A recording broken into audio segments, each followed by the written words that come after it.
What's going on, everybody? Hey, Welcome everybody. to episode 5. We're already on episode We 5. are already on episode 5. Yes.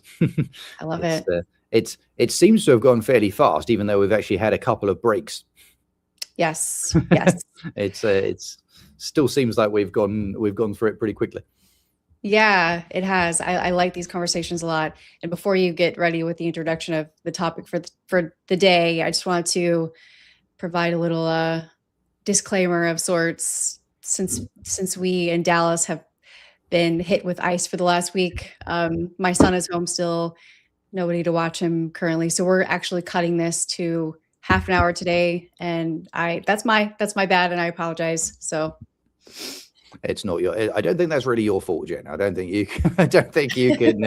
You can hold your hands up and say that you hold any blame for that. okay, fair enough. It's simply the reality of the situation. So I don't think anybody's going to hold that against you. I'm certainly not. So I think we should be fine. Well, okay, cool. Thank you so much for joining us, everybody. So today what we're focusing around is what we're calling the corruption of truth. And I think that's just something that a lot of people can probably recognize today, is that one of the biggest problems we face as a society is how much the truth is being corrupted on a continual basis. If you're still one of these people that, and I don't know why, but if you're still someone who's watching any of the mainstream news, you will see the obvious corruption of truth every single day. And the way that things are twisted in order to present a different version of the truth that somebody wants you to see, or to completely twist the truth into what is effectively a lie. And when there are people who are trained in deception, because there is such thing as deception training, one of the first things they will tell you is that the most effective lies are those that are based on the truth. And the media has embodied that with gusto, and utilize the truth to tell lies on a continual basis.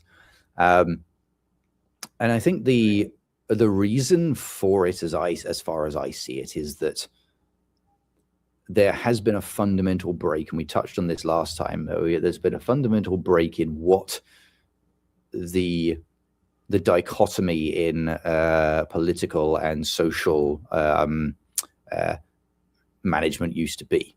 Because the dichotomy used to be, we want to achieve the same aims, we've just got different intentions of how we get there. Now, there are fundamental disagreements about the fabric of reality itself. And as a result, makes it very difficult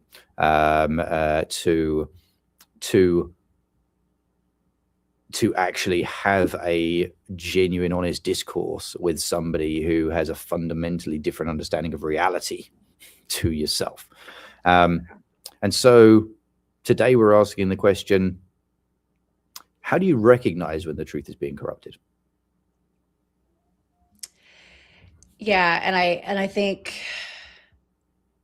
yes, it's obviously very prevalent in the media, which is like one of the biggest problems that we see in today's age, which we'll get into, I'm sure, because there's quite a lot to discuss there, current event wise. But I think in general, truth gets corrupted so easily. Like we do it to ourselves. Yeah. And it's very easy to do that because I think truth becomes distorted for any of us when, well, like we've talked about in the past, if there's not God at your center, okay, so truth can easily become corrupted if you don't have a set of standards and morals to aim towards, right? Yeah. But it also becomes distorted when it threatens your identity, when it threatens the things that you want, when it threatens your comfort, when it threatens your ego or your sense of control. And I think that's why we can justify bending the truth to fit the narrative that we want to, because like you said, deception good deception is based on the truth. So it's not like our truths are just flat out lie. It's not like our corrupted truth is just a flat out lie. It's almost like we kind of like pick apart the truth and then turn it into our own. Yeah. And selectively pick the bits we like. yeah. And I think that's what, the media is so good at, because first of all, they're incentivized to create, the most sensationalized, emotional story based on the truth. And I think whoever like gets at it first is the one that the majority of people are going to believe. Yes. And I think that it's been exacerbated by the internet, hasn't it, as well? And that now you can get a lie out, and the lie can spread around the world before the truth has even got a chance to get into the light. And people take that in as the first thing that they heard on it is the right thing that they heard. And it's so easy. Like, you can't tell me that, you might be scrolling on your Instagram feed one day, or your LinkedIn feed, and you might see something that looks really, really truthful. Okay, let's just say it. Let's talk about Alex Preddy. Okay. Yeah. His death is, of course, another super unfortunate. Like, nobody deserves that. But the problem is the story that they first portray about it paints him in a different light than what it.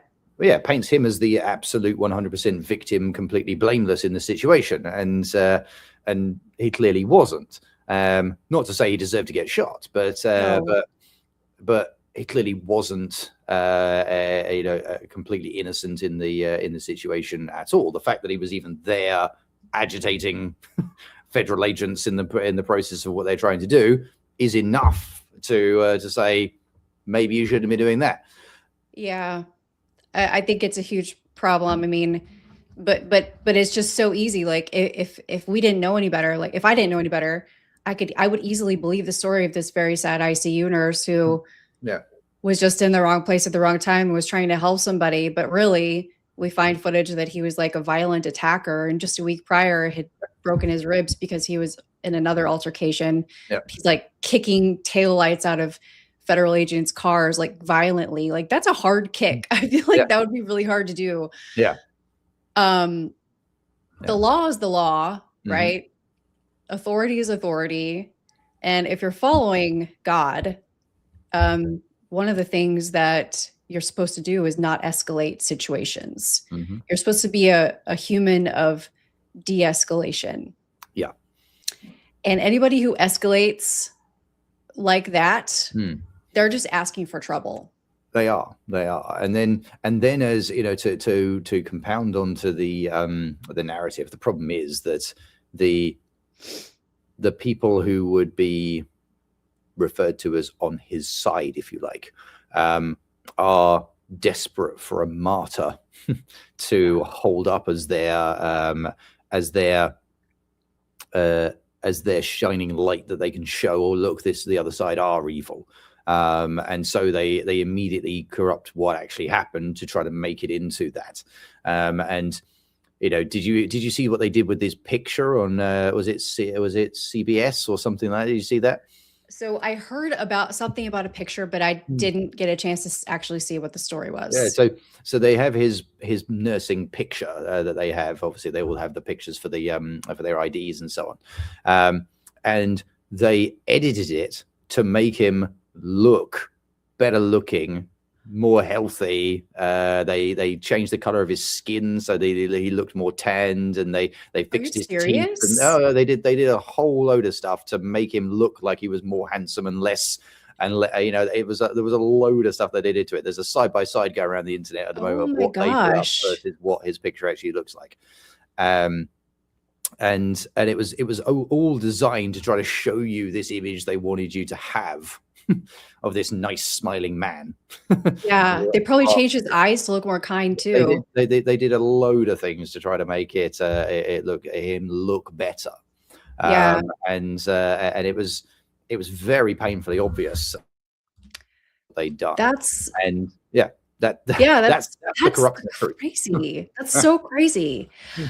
But if you take like the surface level stuff away, like, okay, so he did this, he put himself, like, we could argue about in this that all day, situation. and Yeah, there would be yeah. two sides arguing about it. But here's like the real issue is that he really truly believed that he was righteous, Mhm. right? And so because somewhere along the way, he's been fed a source of untruth. Mhm. And so like if we could go back in his life specifically and see where that corruption happened and was what he heard that molded his way of thinking Mm. into something so extreme and And so divorced from reality. yeah. And That's it.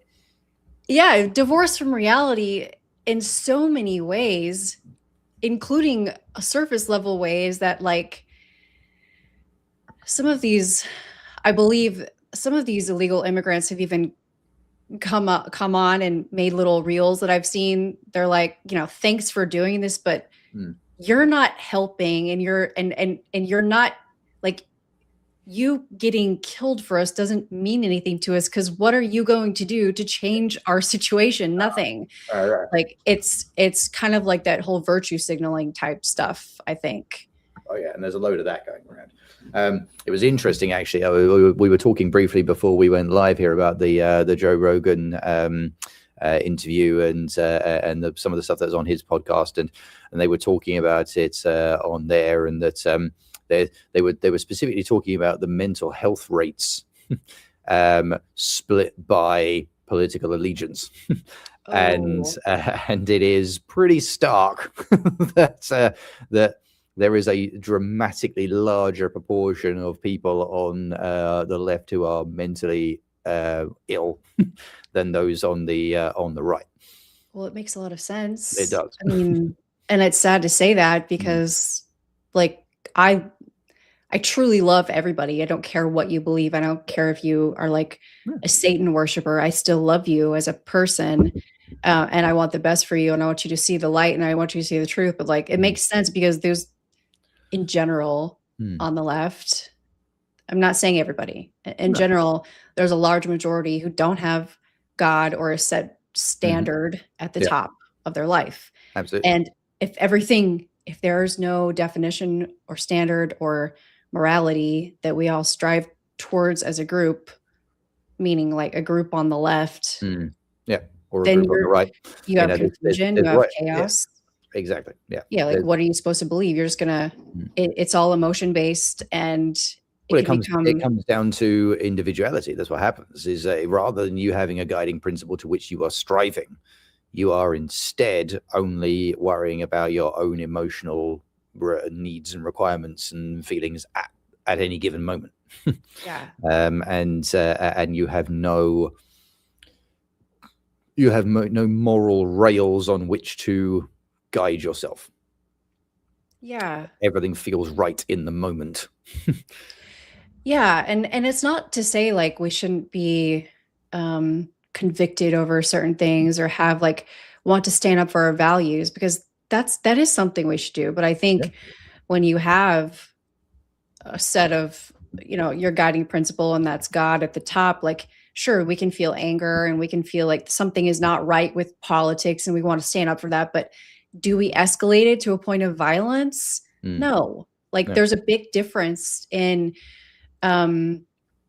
polite discourse and trying to make changes in a realistic, humanistic way, and that is based on fact and truth instead of feeling and whatever truth we want to say is the truth that's not the truth.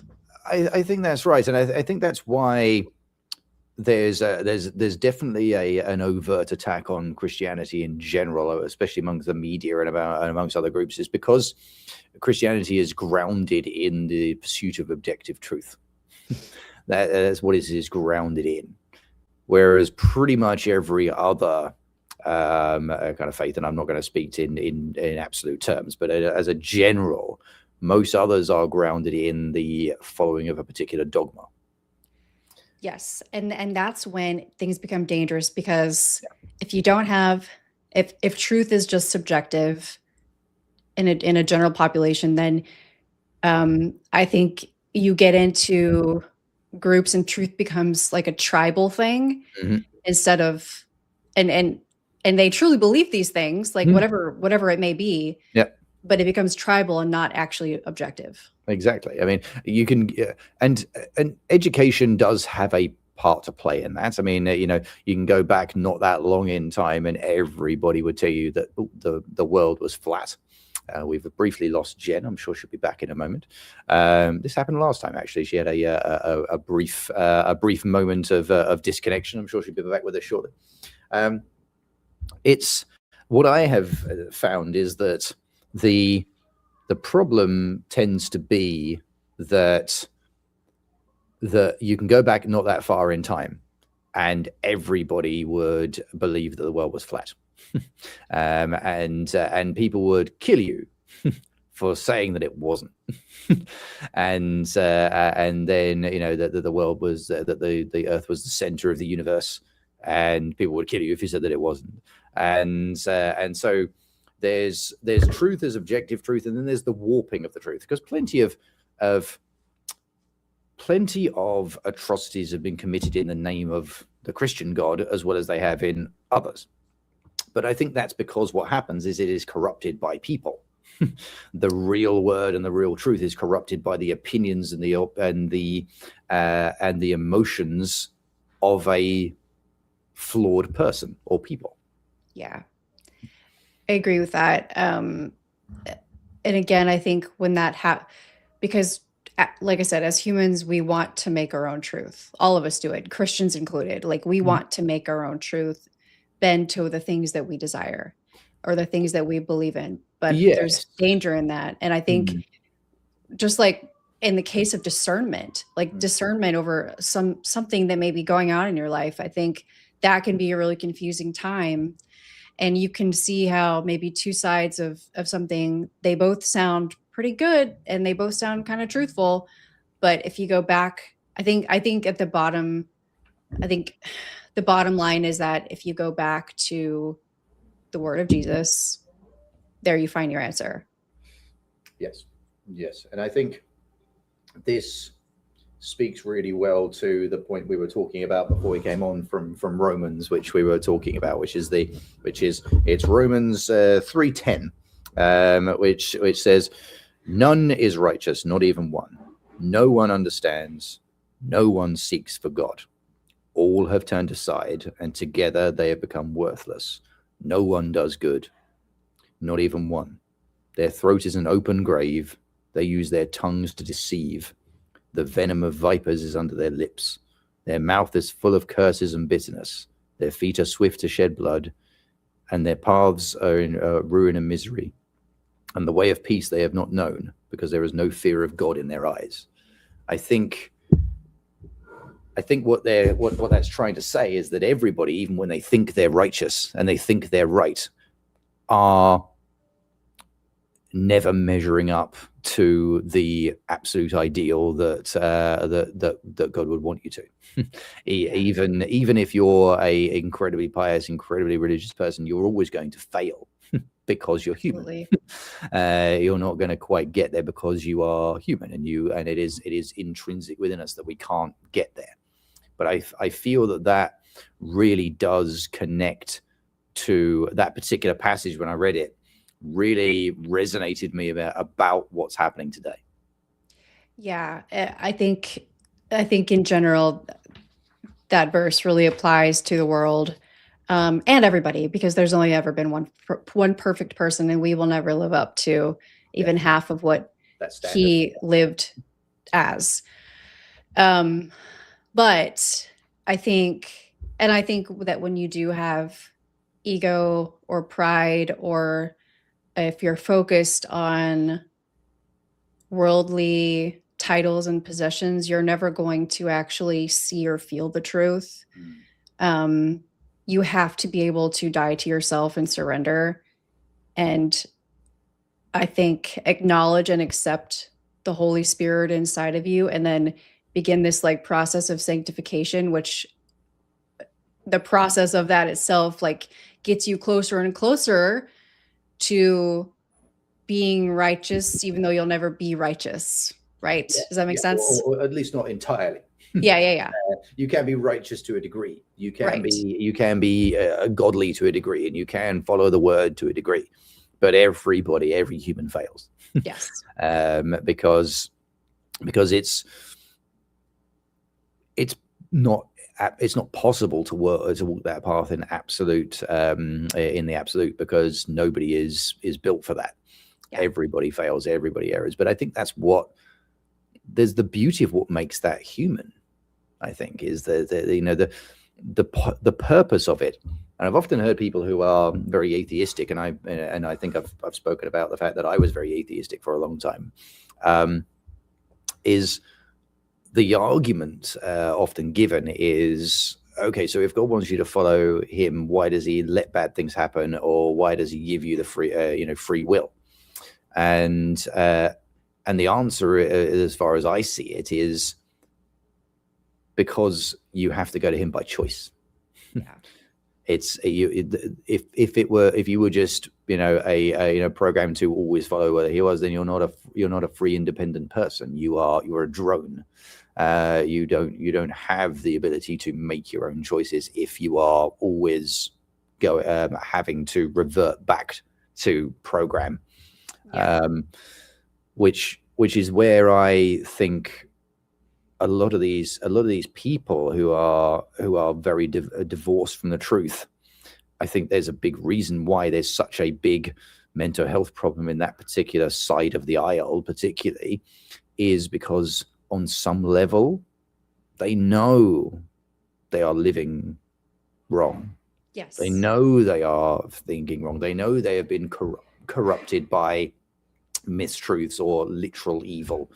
Somewhere in them they're aware of that, and that creates that sense of not belonging, that sense of a break within their personality, within their psyche. Something there doesn't fit. Yeah, and they know it. I agree. And we're all created in the image of God, which means we all have in us somewhere his character, right? And so I can think of the times in my life where I've been like the most confused, the most stressed, the most depressed, the most numb. And they've all been the times where I've been doing the wrong thing that I didn't actually believe in. Mm. And I think this applies to anybody, whether you're like, politics aside. I think when you are not aligned to the morality and the standards and the character that God gives us, you don't feel good. It creates chaos in your brain. Like biologically, it creates chaos. Mm-hmm. And you live that out, and you start, it's why we're told to have self-control. Self-control is really, really important. Yeah. And it's a hard thing to have. Yeah. It takes a lot of restraint, but and de-escalation, to my point earlier. But there's a reason that we're supposed to have it. Like, yeah. I don't care what you believe in. If you don't have self-control, you're going to be a chaotic mess. Yes. Yeah, absolutely. And it comes down to what you would potentially call impulse control. Self-control and impulse control are slightly different, in that you'll get these impulses to go and do something in the moment, and self-control I see being as more a general state. And so there's certain things that you're better at handling if you've got continual self-control, but that self-control is you, and that general state of that is a lot easier to maintain when you have that underlying guiding set of principles and morals, and knowing who you are and what you care about and what matters truly to yourself. Yes, and I think that's another huge problem that maybe I didn't say before. I think if you lack a solid identity, you're in danger. Yeah, absolutely. Yeah. Like if you are not super solid on your identity, that's when all these different truths come into play. Young people, that's why like they introduce like these Marxist ideas to young people, right?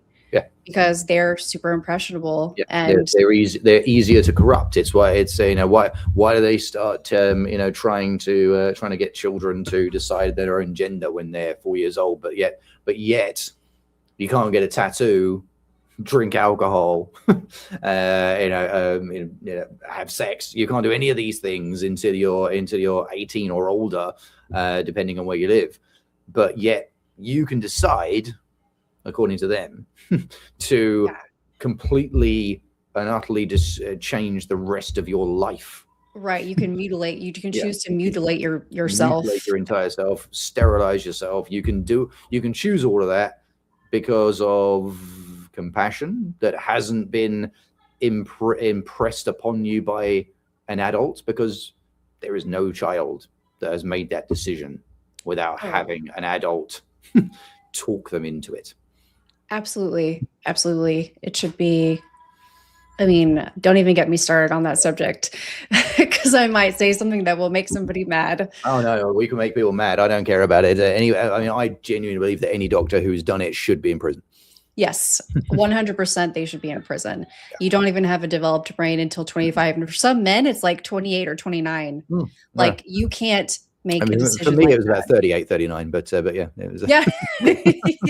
Yeah. I would like, if I could go back and do like a master's, I have two choices. Like that would be one of them. Like when does the brain actually fully, like, cause so many people don't find out their identity or their purposes till they're literally 40 years old. I'd be really curious to see like what changes happen in the 30s and 40s that kind of make that a solid, like across the board kind of realization. Yeah.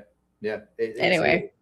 No, I think that's entirely right. I think, but that I think relates really, really directly to what we're talking about. Is that it's one of the reasons why the president of the United States is not allowed to be younger than 35. Yeah. Yes. Oh my gosh, I never even thought about that. Yeah, it's one of the reasons behind it. I personally think that should account for all public office.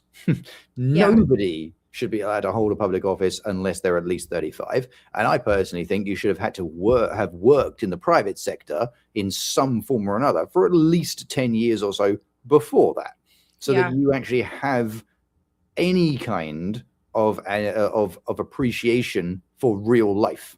Yeah. I agree. Why that's only in place for the president and not for everybody else, I've got no idea. But that is 100% the way that it should be done. Yeah, I actually never thought about that from that kind of point of view. That's so true. So true. You would not be an effective president or leader of, can you even be an effective leader when you're younger? I mean, sure, there are some exceptions. There's been some really interesting historical examples of some people who have been particularly good at being leaders very young. I mean, I think Alexander the Great died when he was 33. And I think he started building his empire when he was about 20, I think. So you can be exceptionally good at something, and he was exceptionally good at conquering and commanding armies and things like that. But his empire didn't last beyond him. Yeah. Because what he wasn't old enough or wise enough or had the ability to do was build in the infrastructure underneath him that would keep it going. So there are reasons why you generally need to be older to bring these to allow yourself to have that development of in your mind to be able to discern truth better. Yeah. The brain is a wild thing. I was thinking about Jesus. Obviously, he was younger than 35. He was, yeah. And he was human and also God, but I wonder what his brain was like. Probably very different from anyone else's, and I obviously, I think we would get into the weeds quite a lot if we tried to even unpack that. To be honest, I think we'd be in a very interesting. I think it'd be very difficult to even start on that particular front. But I think that from the point of view of the average person, the the discernment of truth becomes more difficult the more time you spend only looking at facts through one angle. Unless that angle is the objective truth of Christianity. I agree with you. Yeah. I agree with you. I mean, I think that's pretty solid. Our brains can adapt to, if we're not super convicted, our brains can adapt to anything that we tell it to. Yeah. Like going back to your flat world example, like if you look at all the facts that these people believe, like it makes a lot of sense. You could see it, just like the conspiracy theories. These things can make a lot of sense if you really like. Well, some of those conspiracy theories are definitely true. Yeah. And the flat Earth one does always fascinate me, because I don't know if you've ever gone down the flat Earth rabbit hole and looked into all the stuff behind it. Some of it is really believable. And the fact that Antarctica is actually an ice wall and there's stuff outside of it, and when you go into all of that, it's really fascinating. It's quite amazing. And there's all kinds of things that you can hear about, and you're like, there's something to that. There's something in that. Having personally been up at a very high altitude airplane and seen the curvature of the Earth myself, I'm pretty convinced it's round. But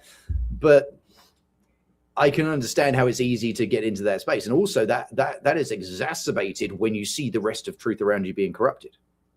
Because what happens is you immediately start going, well, nothing's true. If the government's lying to me, and the media are lying to me, and TV's lying to me, and these people are lying to me, then everyone must be lying to me. So everything that was once considered a fact becomes malleable.